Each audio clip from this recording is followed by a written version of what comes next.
Okay, so this is going to be our notes on matter and the development of something called the atomic theory.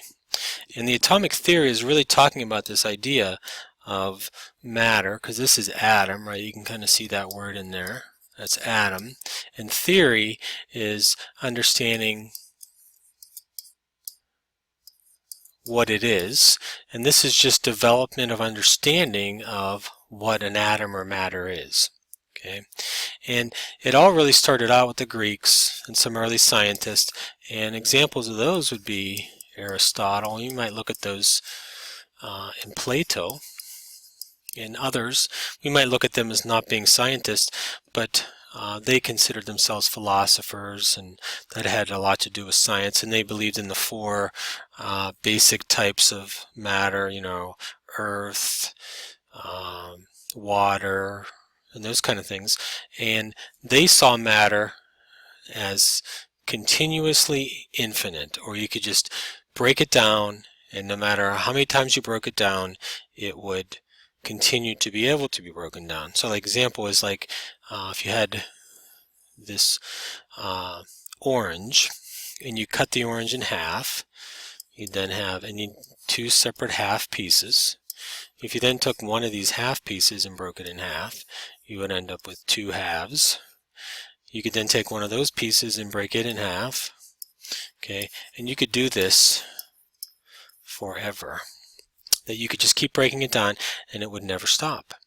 And you might say that's crazy, but think about this idea of half-life. It's not that much different, and it is like that. So half-life is the idea that half-life is the amount of time it takes a radioactive particle to break down. And so you start with 100 grams of something, and its half-life is 2 seconds. Then you have 50 grams. Then you have 25 grams. And then you have 12.5 grams. And you could just go on forever, because as you get smaller and smaller, the part that's broken down is less and less. And they kind of believed this idea, this continuous theory of matter, that you could keep breaking matter down, and it was just an infinite process, that you would never get to the end where you had this simple basic particle that made up matter. That's what they believed. And then came along this gentleman, and he said that that's not true, that it's actually the opposite, in that there is a finite point where you can't break it down any further.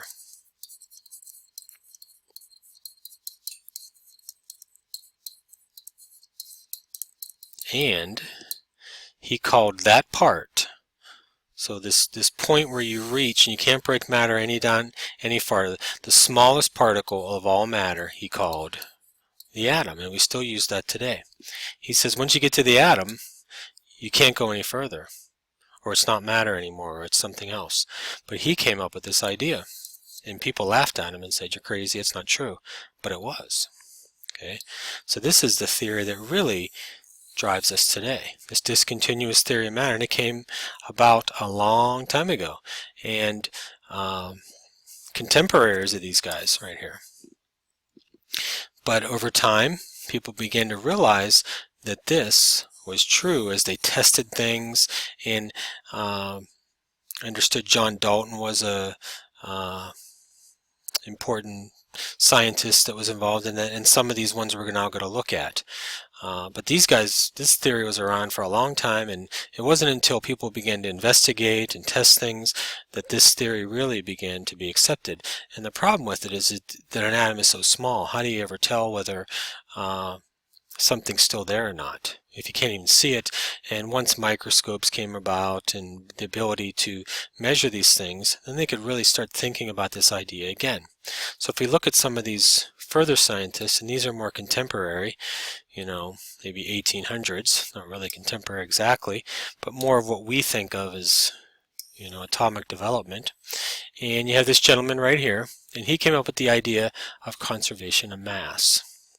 And this is the idea: mass cannot be created or destroyed. And we know this to be true. We're going to do a lab on it, actually. But mass cannot be created or destroyed. It's just changed in form. I'm going to show you an example here. Example of that is if you have a hydrogen gas and you have oxygen gas, you put some electricity, we'll put a little thing like a lightning bolt, you will get H2O. And according to his theory, mass cannot be created or destroyed. These have to match. So looks like we have 2 oxygens. So we put this one in front of here, this one there, and we get these 4 hydrogen, 2 oxygen, 2 oxygen, and then this is kind of what his theory is talking about, that you might start off with hydrogen gas, oxygen gas, and you get water on the other side, but the same amount of mass you started with on the one side is going to be the same amount of mass that you end up with on the other side. And you can test it and see that it's true. It's absolutely true. And we're going to do it in lab. But that's conservation of mass. And then came along this gentleman, and he talked about definite proportions. So if we took the same molecule, H2O, he said when he analyzed H2O that there was a proportion, a ratio that you can observe. And we can talk, and his was by mass, and we can really talk about something called an AMU, and that's the atomic mass unit, and that's equal to 1/12 of a carbon 12 atom, really about a proton. And these have, hydrogen has 1 AMU and oxygen has 8 AMU. So that means when he looked at these, it was always, when he did the mass, there was always 2 AMU of hydrogen and 8 AMU of oxygen, and it was always that way. No matter whatever the water molecule that he observed, this ratio was present. And he could do it with other ones, like CO2, carbon dioxide. Carbon has 6 AMUs, this has 8, there's 2 of them, times 2 is 16. So when he looked at these, it was always 6 AMU of carbon to 16 AMU of oxygen. And it was accepted, he proved it. And you could look at any compound, element, whatever it is, and it always has this fixed ratio. Okay, so it's fixed ratio. Okay, so we look at this last scientist here, and this guy was really pivotal, and I'm going to erase this, so hopefully you're going to be ready for that. If not, you can always go back, and we're going to go to the bottom here. Okay, and we're going to look at him, John Dalton. He was one of the most influential people in this development, or early development of atomic theory. And he was a school teacher. Could be teaching at a school like Kenny Lake. He was in England, and he came up with this idea of multiple proportions, and that they were whole numbers. So like for instance, he said if we had H2O,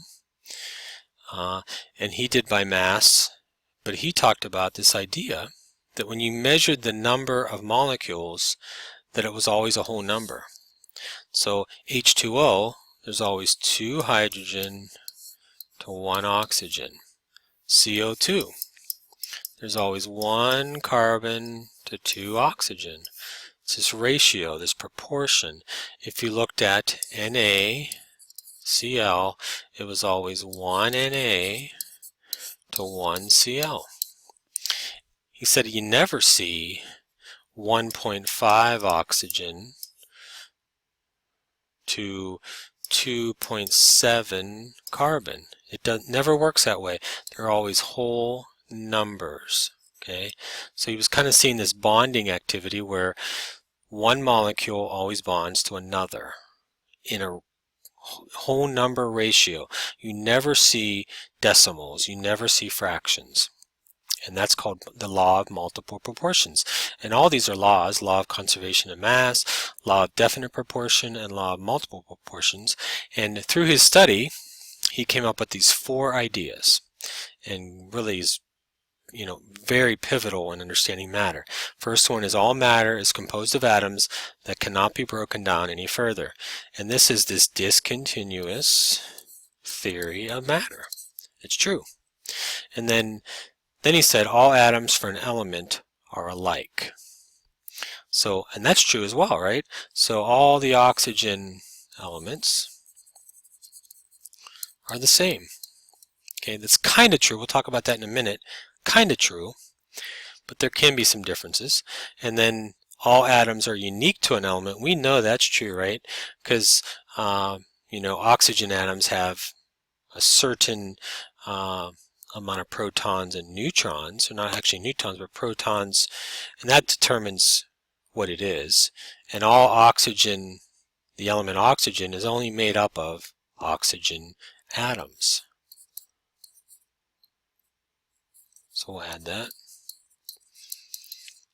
And if you had whatever it is, phosphorus, it's always made up of phosphorus atoms. And then his last statement, compounds are formed by joining two or more atoms. So you always have H2O. They're joined in their whole ratio numbers, CO2. It's always one carbon, two oxygen. And these are really good thoughts, and they're true. Okay. Now there's always going to be some questions. He couldn't see everything.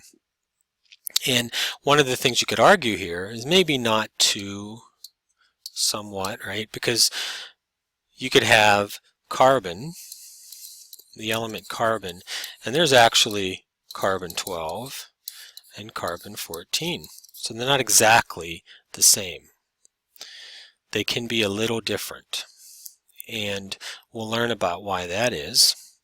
And then, and this can be kind of touchy. We're not going to talk about that today. But in general, these ideas are true.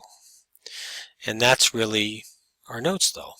So we started off with this continuous theory of matter, that matter can be just broken down forever, which they found not to be true. And then they came up with the discontinuous theory, and that was that there is this point where you cannot break things down any further, and they called that the discontinuous theory, and that point where you can't break things down any further is called the atom. And we see that today. It's been tested. And then we have law of conservation of matter. Matter cannot be created or destroyed. Definite proportions. The mass of certain atoms have a proportion that never changes. And then multiple proportions. So atoms are always arranged in these whole number proportions. And then you have these four ideas. So that's our notes. Hope that makes sense to you. And let me know if you have any questions. And we are done with these notes.